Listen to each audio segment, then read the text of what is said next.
Assalamualaikum warahmatullahi wabarakatuh.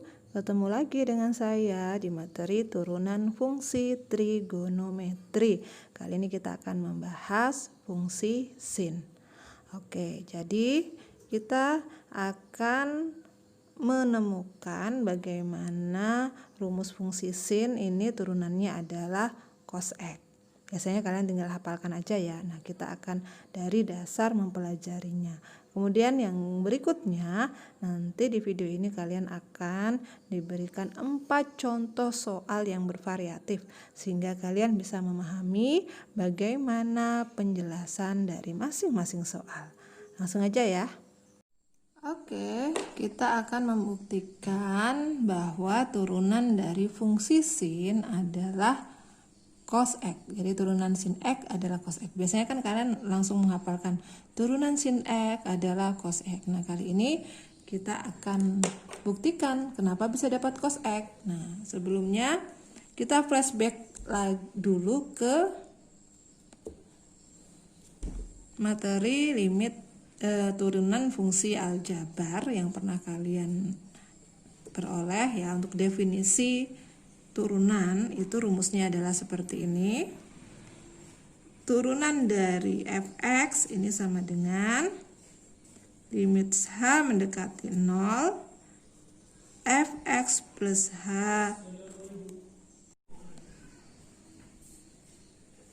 fx per h. Oke, jadi ini adalah rumus definisi dari turunan ya. Masih ingat nggak? Nah, sekarang jika kita punya fungsinya adalah sin X. Nah, bagaimana kita masukkan sin X ini ke rumus ini? Ya, kita masukkan turunannya.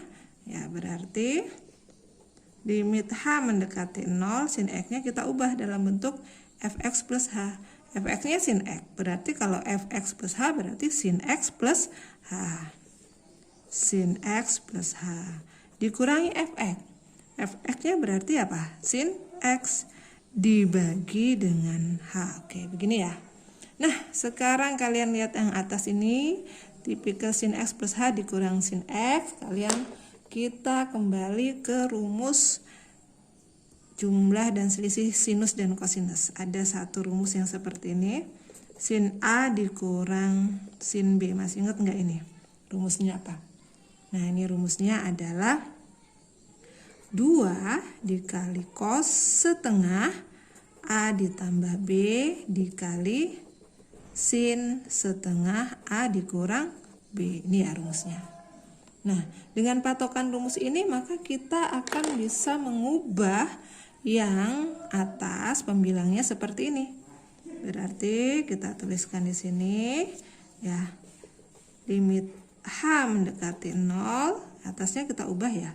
Jadi 2 cos setengah.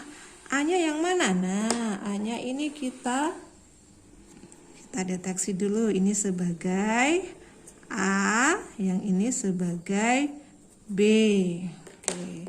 Kita masukkan A-nya yang mana? A-nya adalah X plus H. Berarti X plus H plus B. B-nya yang mana? B-nya adalah X. Seperti ini ya. Dikali sin setengah, sama A-nya X plus H, tapi ini dikurang X. Seperti ini kan. Dibagi dengan H. Oke. Sekarang limit H mendekati 0, kalian lihat X ditambah X berapa? 2X. X dikurang X hasilnya 0. Berarti di sini saya tuliskan 2 cos setengah X ditambah X, 2X plus H dikali sin setengah tinggal H. Oke, dibagi H. Seperti ini ya. Oke, sudah tidak muat, kita pindah ke sebelah kanan. Jadi ini F2X turunannya ya. Karena ini perkalian pembagian, H ini bisa saya ikutkan ke salah satu saja, cosnya atau sinnya, tapi ini saya ikutkan ke sin. Ya, berarti saya bisa tuliskan di sini menjadi seperti ini. Limit H mendekati 0, 2 cos setengah 2x plus h, oke, dikali sin setengah, ya, ini h ya, h dikali h per h. Jadi hanya yang ini saya ikutkan ke sin saja. Oke. Kemudian karena ini ada dua yang bisa kita pisahkan, limit h mendekati nolnya, berarti saya bisa pisahkan seperti ini. Limit h mendekati 0, 2 cos setengah 2x plus h, begini ya, dikali limit h mendekati 0 sin setengah h per h. Nah, ada dua ya di sini limitnya. Yang pertama, nolnya ini langsung kita substitusikan ke h. Ya. Yang nolnya ini langsung kita substitusikan ke h-nya, h0. Oke, berarti hasilnya yang pertama adalah 2 cos setengah, hanya jadi 0, berarti sisa 2x saja dikali 2x. Begini kan? Oke, karena hanya 0. Kemudian yang kedua dikali, nah yang kedua ini kalian masih ingat untuk x mendekati 0, nah karena di sini h semua, h mendekati 0, h per h, berarti kita ambil koefisien yang atas dibagi koefisien yang bawah, ini 1 koefisiennya. Nah seperti ini, berarti setengah per 1, seperti ini ya. Nah kita lanjut, ini setengah dikali 2, saya coret, seret, habis kan? Berarti 2, tinggal 1 ya, 2 cos x dikali setengah, berarti sama dengan berapa? Nah ini 2 dengan yang ini bisa kita coret juga, berarti sisa cos x. Jadi dapat ya bahwa turunan dari sin x adalah cos x. Jadi ini benar. Oke. Bisa ya? Oke, kita langsung ke contoh soal. Ini ada dua soal. Pertama yaitu fx sama dengan 5 sin x. Kita akan mencari berapa turunannya. Yang kedua adalah fx sama dengan sin 5x. Kita akan mencari berapa turunannya. Jadi ini beda ya, angka 5-nya yang ini di depan, yang ini di sudutnya 5x. Oke, kita langsung saja. Untuk yang pertama ini turunannya adalah, kita ulangi lagi, tadi kalian sudah menemukan bahwa untuk fx sama dengan sin x, turunannya adalah cos x. Oke, berarti kalau seperti ini, 5 ini sebagai koefisien, jadi tidak akan mempengaruhi, tinggal kita catat, tulis saja di sini 5. Oke, dikali sin x turunannya, jadi 5 dikali turunannya sin x. Nah turunannya saya kasih aksen di sini. Turunan dari sin x berapa? Turunan sin x adalah cos x, berarti hasilnya adalah 5 cos x. Mudah ya. Jadi turunan dari 5 sin x itu adalah 5 cos x. Kemudian untuk soal yang kedua, 5 ini ada pada sudutnya. Nah kalau yang model seperti ini ya, kalian akan flashback lagi ke fungsi turunan fungsi aljabar, yaitu fungsi rantai. Yaitu apabila ada seperti ini, saya flashbackkan di sini, y sama dengan fungsi u, jadi fungsi di dalam fungsi ini ya, fungsi u, maka turunan dari y adalah turunan dari fungsi u dikali ya, fungsi u dikali turunan dari u itu sendiri ya. Jadi dalamnya diturunkan dikalikan dengan turunan fungsinya. Nah sama dengan ini, berarti yang u yang mana? Yang u adalah 5 ini. 5 ini adalah u. Nah, berarti saya bisa menuliskan di sini untuk turunannya adalah turunan dari fungsi u dikali turunan dari u itu sendiri. Nah, fungsi u, sin u adalah 5x ya kan? Turunan, atau saya tulis saja di sini turunan dari 5x dikalikan dengan turunan dari 5x itu sendiri. Seperti ini. Nah, sin 5x turunannya adalah sin turunannya cos, berarti di sini adalah cos 5x. Turunan dari 5x adalah 5. Ingat ya, turunan fungsi aljabar, sehingga hasilnya adalah 5 cos 5x. Ini adalah turunan dari fungsi sin 5x. Mudah ya.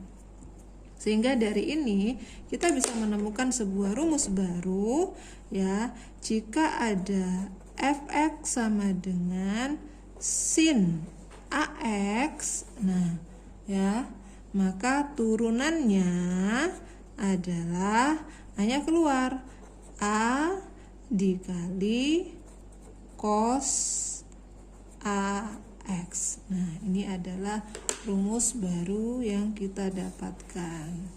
Jadi kedepannya langsung saja, kalau ada sin 6x berarti hasilnya adalah 6 cos 6x. Sin 7x berarti 7 cos 7x. Mudah ya. Oke. Soal yang berikutnya di sini ada fx sama dengan x pangkat 3 dikurang 6 sin 5x. Berapakah turunannya? Ini gabungan dari fungsi aljabar dengan fungsi trigonometri. Kita cari turunannya. Nah, ini mudah saja ya, karena di sini pengurangan, berarti kita cari masing-masing saja. Ya, kita jawab di sini ya. Turunannya, jadi langsung saja turunan dari x pangkat 3 berapa? Ayo, masih ingat ya. Ya, 3-nya turun, 3x pangkatnya jadi pangkat dikurang 1. 3 dikurang 1 jadi hasilnya 2. Selesai yang sebelah sini. Kemudian yang ini mudah saja. Jadi dikurang 6 ya. Ingat ya, karena di sini sin 5x, di sini sebagai u-nya. Ya, ini yang akan nanti diturunkan juga. 6 dikali turunan dari 5x berapa? Turunan dari 5x itu adalah, atau kita tuliskan di sini. Jadi sin 5x, nah turunannya dikali turunan dari 5x-nya, kan begini ya. Nah, atau kita bisa tuliskan turunan dari sin 5x berapa? Turunan sin 5x adalah cos 5x. Turunan dari 5x berapa? Turunan dari 5x adalah dikali 5. Sama dengan, nah yang ini bisa kita kalikan ya, 6 dengan 5. Ya, berarti di sini hasilnya 3x kuadrat min 6 dikali 5 berapa? Min 30 cos 5x. Ya, ini adalah turunan dari soal ini. Mudah ya. Contoh soal yang terakhir, jika fx sama dengan sin 3x, maka nilai dari turunan pi per 3. Nah, jadi kalau ada soal seperti ini, selain kalian mencari turunannya, kalian juga harus mencari nilainya. Setelah x-nya nanti akan kita ubah menjadi pi per 3. Kita jawab ya. Nah, pertama-tama kita akan cari turunannya dulu. Jadi, turunan dari fx-nya adalah sin 3x ya. Berarti turunannya adalah mudah saja ya, ini turunan dari 3x itu sendiri kita kalikan dengan turunan dari 3x. Turunan dari 3x berapa? Adalah cos 3x dikali turunannya dari 3x hasilnya 3. Berarti ini sama dengan 3 cos 3x. 3-nya kita taruh di depan. Nah, sekarang bagaimana kalau x-nya kita ubah menjadi pi per 3? Berarti di sini pi per 3 sama dengan 3 cos 3 dikali pi per 3. Seperti ini ya. Nah, sekarang 3 dikali pi per 3. Nah, ini kita bisa coret. Berarti yang tersisa adalah 3 cos pi. Pi ini berapa derajatnya? 180 derajat. Kalian masih ingat cos 180 derajat berapa? Cos 180 derajat adalah negatif 1. Berarti kita bisa tuliskan 3 dikali negatif 1. Hasilnya sama dengan negatif 3. Inilah nilai dari turunan fx sama dengan sin 3x, di mana x-nya pi per 3.